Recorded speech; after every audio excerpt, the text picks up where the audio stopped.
This is the way I would always like to ride. But to be honest, if I would do only rides like that, I wouldn't ride so much as I do today. For that reason exactly, this is the best bicycle accessory I have ever got. But this is not good for every situation. And that's why I was looking for something else until I found this. This is the tube that connects my bike from here to the kid's bike. And this also lifts up the front wheel of the kid's bike. So with this we can ride together like a train. Oh. We have had so much fun to ride together with this. The installation may be a bit tricky, and here's how I did it. By the way, the name of this tube is Trailgator, Trailgator or something like that. First I had to figure out the proper size of shim and then install the receiver to the seat post.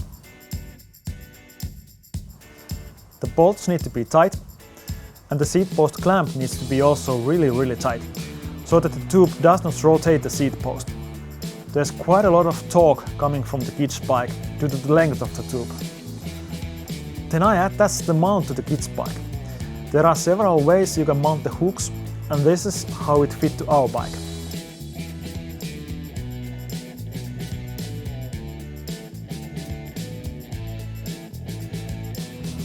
I mounted this small part to fork lag. There's a pole that connects to this part, and it keeps the front wheel of the kid's bike pointed forward. Then it was time to connect the bikes and check the tightness of all the bolts. And then everything was ready for the first test ride.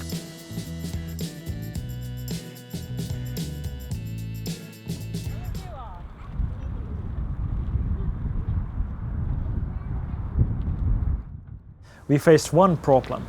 This needs to be fixed. Yes. I had to tighten the bolts of the receiver on the kid's bike much more.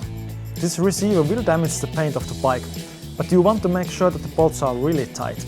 However, I think that the paint damage doesn't matter so much because kids' bikes are not so expensive. I would also like to see a bit more elegant receiver on my bike. This is hanging from the seat post when the tube is not in use, and I don't like that.